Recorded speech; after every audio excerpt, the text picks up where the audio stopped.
अध्यक्ष से जिला अध्यक्ष सफ़र कैसा रहा?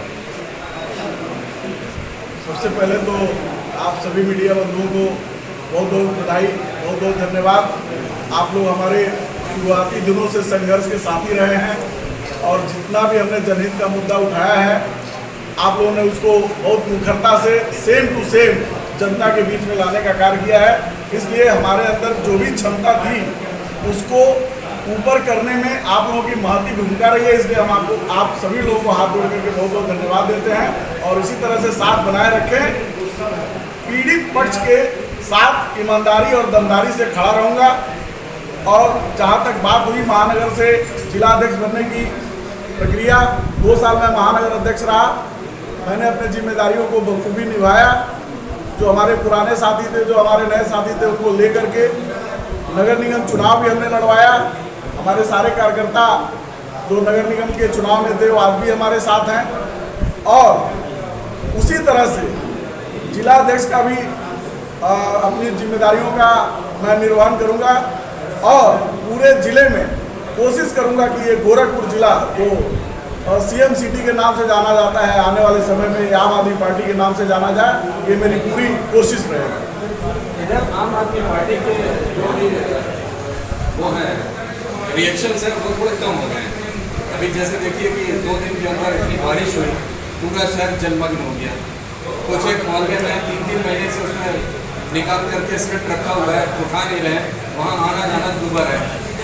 चौड़ीकरण और नाला बनाने के चक्कर में लोगों को घर से निकलना मुश्किल हो गया, पटरे रख रख के निकल रहे हैं, महिलाओं को दिक्कत हो रही है। इस पर ध्यान रखने से नहीं हो रहा है। देखिए, इस पर हम लोगों का ध्यान है और हम लोग लगातार जनता को भी जागरूक कर रहे हैं और प्रशासनिक अधिकारियों से भी संपर्क बनाए हुए हैं। प्रशासनिक अधिकारियों ने कुछ समय मांगा है, अगर वो जनता के इन समस्याओं को, जो वाटर लॉगिंग है, जो पहली बारिश में पोल खुल गया है, जो भारतीय जनता पार्टी नीति जो नगर निगम है, इनका सांसद, इनका विधायक, मुख्यमंत्री भी इनका, अब क्या ये अमेरिका में सरकार बना के गोरखपुर का विकास करेंगे? और विकास के नाम पे केवल विनाश हो रहा है और प्रशासनिक अधिकारियों के द्वारा पैसे की बंदरबाट और लूट हो रही है, जिसका आम आदमी पार्टी पुरजोर तरीके से विरोध करेगी और ये जो भ्रष्टाचारी लोग हैं और जो भ्रष्टाचार कर रहे हैं, इनके खिलाफ आंदोलन का रूप अपनाएगी। एक मामला पेपर लीक का है जिसमें अभी सहयोगी दल के एक विधायक गिरफ्तार हुए। आपकी पहली देखिए, ये सरकार ही भ्रष्टाचारी सरकार है और जितने भी भ्रष्टाचारी चाहे जिस भी दल में रहे, वो किसी न किसी बहाने या तो भाजपा में शामिल हुए या भाजपा के गठबंधन एनडीए में शामिल हुए, अपनी कुर्सी और अपनी संपत्ति और अपना बचाने के लिए, जो लूट से उन लोगों ने भ्रष्टाचार से धन कमाया उसको बचाने के लिए। और जनता एक एक करके इन लोगों का पोल खोल चुकी है। इस बार के संसदीय चुनाव में इंडिया गठबंधन से इनकी करारी हार हुई है। 400 पार कहते थे और इस समय इनको अपना इज्जत बचाने मुश्किल हुआ है और बैसाखी के सहारे हो गए। ये सबक था, लेकिन इस सबक को ये लोग मान नहीं रहे हैं और लगातार पेपर लीक, वाटर लीक, आप बताइए, जिस राम जन्मभूमि के नाम पे ये लोग सत्ता में आए उसी मंदिर में पानी चू रहा है और ये इतने बड़े नकारे हैं, इतने बड़े हिंदू द्रोही हैं कि उसको मानने के लिए नहीं तैयार है कि राम मंदिर में पानी लीक कर रहा है, जबकि वहाँ के पुजारी ने कहा कि पानी पूरा मूर्ति पे गिर रहा है और पानी के निकासी का कोई साधन नहीं है। अयोध्या डूब गई है, मतलब रेलवे स्टेशन, एयरपोर्ट पे जो नुकसान हुआ, 3-3 लोगों की जान गई, Jabalpur airport, Rajkot airport, Delhi airport, Bihar में इनके बनाए हुए पुल 11 दिन में 5-5 पुल इनके जो है ध्वस्त हो गए। ये भ्रष्टाचारियों का इस समय गठबंधन बना है, ये एनडीए नहीं है, ये भ्रष्टाचारियों का गठबंधन है और जनता इनको जान रही है।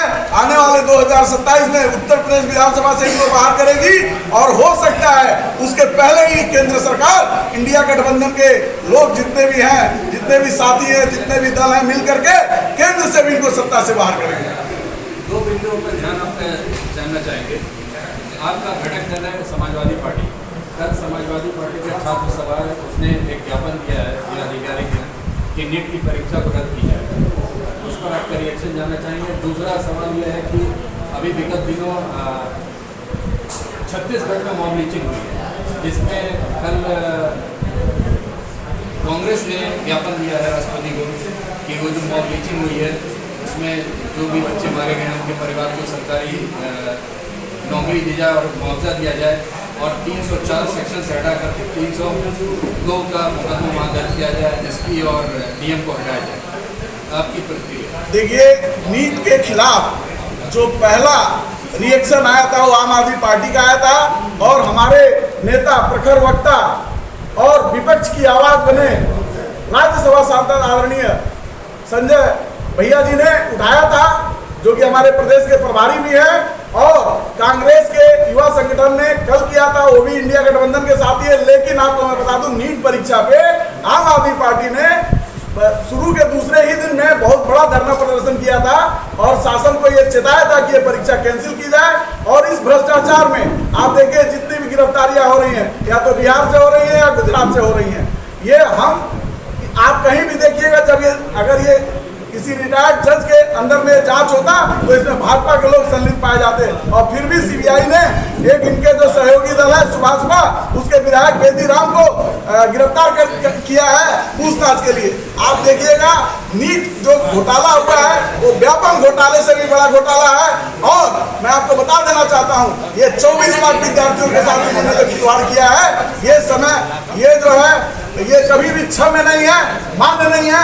आम आदमी पार्टी इसका लगातार विरोध कर रही है, राष्ट्रीय स्तर पर विरोध कर रही है, और ये परीक्षा कैंसिल होनी चाहिए, हम लोग इसकी मांग कर रहे हैं। आदरणीय संजय सिंह भैया जी ने शुरुआती दिन से नीट गोरखपुर में संगठन विस्तार के परिप्रेक्ष्य में आज हम लोग यहाँ मीटिंग किए। आज कार्यकारिणी की गठन कैसे किया जाए इस बारे में हम लोग मीटिंग की। यहाँ के नवनियुक्त जिलाध्यक्ष भाई BS श्रीवास्तव जी हैं, आप इनको भली भांति जानते हैं। यहाँ पे चुनाव भी लड़े, बहुत अच्छे और दमदारी से माननीय मुख्यमंत्री जी के अगेंस्ट से चुनाव कंटेस्ट किए, और आगे भी संगठन को ये भरोसा हो रहा है पूरे प्रदेश को, अरविंद केजरीवाल जी को, हमारे माननीय सांसद जो प्रभारी हैं यहाँ के प्रदेश में, राज्यसभा सांसद श्री संजय सिंह जी, उनको भरोसा है कि जिले में ये एक्टिविटी करेंगे और जिले को और आगे लेके जाएंगे। उसको लेके इनको जिम्मेदारी दी गई है, गोरखपुर जिले का जिलाध्यक्ष बनाया गया है। तो आज हम लोग यहाँ बैठे एकत्रित हुए थे यहाँ की कार्यकारिणी को गठन को लेकर के। हमारे जो जिले के प्रमुख कार्यकर्ता हैं सभी लोग आए थे, और उसमें हम लोग डिसीजन लेंगे कि कैसे कार्यकारिणी बनानी है, महासचिव कैसे बनाना है, इसका डिसीजन आज होना। चूँकि आने वाले समय में आप जानते हैं कि जो व्यक्ति संगोल लेके चल रहा था, संगोल लेके चलने वाले लोग आज संविधान की बात करने लगे, तो निश्चित रूप से इसमें आम आदमी पार्टी और इंडिया गठबंधन के सभी साथियों का बहुत बड़ा कंट्रीब्यूशन रहा। और ये देश ने ये बता दिया ये चुनाव लड़के कि आज जो व्यक्ति संविधान से चलेगा उसी के हिसाब से देश चलेगा। आप संगोल और डिक्टेटरशिप के हिसाब से देश को चलाने से गोरखपुर की कार्यकारिणी बन गई, कौन महासचिव? हमारे महासचिव आप नियुक्त हुए हैं, इसका लिस्ट अभी हम आप लोगों को दे देंगे, टेंटेटिव लिस्ट एक चली जाएगी, ठीक है, ये आपको सारी लिस्ट। ये कार्यकारिणी को गठन करने की बात एकाएक आ गई, क्या ये एलजेपी रामविलास ने गोरखपुर में अभी कुछ दिन पहले उन्होंने संगठन का विस्तार किया है और उत्तर प्रदेश में वो 100 सीटों की मांग कर रहे हैं एनडीए के साथ, तो क्या उसको देख करके आप लोग भी चेते हैं क्या? अब ये तो आप हमको बता रहे हैं कि एलजेपी ने ऐसा किया है। उत्तर प्रदेश में उनका तो कोई संगठन वैसे है नहीं, और आप जानते हैं कि पूरे हिंदुस्तान में राष्ट्रीय पार्टी आम आदमी पार्टी है, और जो भी पार्टियां हैं ये भी उसके रूप में खड़ी है, और हमारा यहाँ पे संगठन है ऑलरेडी। ये नहीं कि पहले जिलाध्यक्ष बनाए गए हैं, इनके पहले 10 जिलाध्यक्ष बने हैं 2012 से लेके अभी तक कंटिन्यूस हमारी पार्टी ने यहाँ पे अच्छे पदाधिकारी हैं, प्रदेश में पदाधिकारी हैं, जिले के संगठन हैं, हर विधानसभाओं में हमारा संगठन है। तो ऐसा नहीं कि पहली बार ये कार्यकारिणी गठित हुई है, ऑलरेडी थी हमारी कार्यकारिणी। क्या 2027 में अगर विधानसभा चुनाव होता है तो उत्तर प्रदेश में आप लड़ेंगे आम आदमी पार्टी? जी बिल्कुल, हम लोग गठबंधन में हैं और ऑलरेडी इसकी डिमांड की जाएगी इंडिया गठबंधन। आम आदमी पार्टी उत्तर प्रदेश में चुनाव लड़ेगी, क्योंकि पिछले 3 चुनाव से ये हो रहा है कि हाँ लड़ना है। विगत दिनों आम आदमी पार्टी के गोरखपुर के अंदर धरना प्रदर्शन भी किए कि यूपी में केजरीवाल, लेकिन फिर भी नहीं हुआ। पिछला चुनाव हुआ उसमें भी कहीं कुछ नहीं रहा, इस बार चुनाव हुआ उसमें भी बहुत ज़्यादा प्रोमिनेंट इन्वॉल्वमेंट नहीं। पिछले विधानसभा चुनाव तो हम लोगों ने लड़ा था, आपको पता होगा, उत्तर प्रदेश से। जी हाँ, विधानसभा में 370 सीटों से ज़्यादा सीटों में हम चुनाव लड़े। गोरखपुर में आप ही चुनाव लड़े थे, आपको बहुत जानते हैं यहाँ पे आप बिहार विधानसभा से चुनाव लड़े थे। ये तो चुनाव तो ऑलरेडी लड़ते आए हैं हम लोग। और इसमें इंडिया गठबंधन चूंकि संविधान को बचाने की बात थी, सवाल ये है कि स्टैंड अलोन लड़ेंगे कि इंडिया गठबंधन में लड़ेंगे, तो जो हमारा केंद्रीय नेतृत्व ये डिसाइड करेगा कि हम किसके साथ हैं, क्योंकि आज तो गठबंधन में है। क्योंकि दिल्ली में आप गठबंधन को नहीं मानते हैं, पंजाब में गठबंधन नहीं मानते हैं, तो ये तो अवसर वाली बात है कि जहाँ पर आप मजबूत हैं वहाँ पर आप गठबंधन नहीं मानते हैं, जहाँ पे मजबूत नहीं है वहाँ पे गठबंधन मानते हैं। बात अवसर की नहीं है, अवसर की बात नहीं है। अवसर की बात होती तो हम पूरे देश में इंडिया गठबंधन को हम सपोर्ट नहीं किए होते, ऐसा नहीं है। बात पंजाब में क्यों नहीं किया? पंजाब में देखिए, दिल्ली में क्यों नहीं किया? देखिए पंजाब में मैं बता रहा हूँ आपको क्यों नहीं किया। संगठन का जहाँ तक आप भी जानते हैं कि कांग्रेस वहाँ पे थी और हम थे, दोनों लोग ही चुनाव लड़ रहे थे। यदि हम वहाँ पे गठबंधन कर लेते तो वहाँ पे अवसर मिलता भारतीय जनता पार्टी को। सीधी सी बात मैं बता रहा हूँ, भारतीय जनता पार्टी को हम अवसर नहीं देना चाहते, कहीं से भी किसी भी एंगल से उनको हम एंट्री नहीं कर सकते। पंजाब का रिजल्ट आपके फेवर में था? हमारे फेवर में नहीं था, हमारे गठबंधन के फेवर में था। गठबंधन तो आप कह ही नहीं सकते हैं क्योंकि पंजाब में स्ट्रेट फॉरवर्ड हमारा स्ट्रेटजी आपके अगेंस्ट लड़ रहे हैं। हमारी स्ट्रेटजी थी साहब कि चुनाव हम ऐसे ही लड़ें, ऐसे ही कंटेस्ट करें। तो अक्रॉस इंडिया लड़िए, अक्रॉस इंडिया लड़िए, इसका मतलब उत्तर प्रदेश में भी आप इसी तरह से लड़ेंगे। देखा जाएगा, जो केंद्रीय नेतृत्व डिसाइड करेगा उसके हिसाब से, क्योंकि हम लोग तो भाई जो वहाँ से आदेश आएगा उसी को हमको पालन करना है, क्योंकि हम तो आम आदमी पार्टी के सिपाही हैं। 27 का रोड मैप क्या है? 27 का रोड मैप की तैयारी हमारी चल रही है।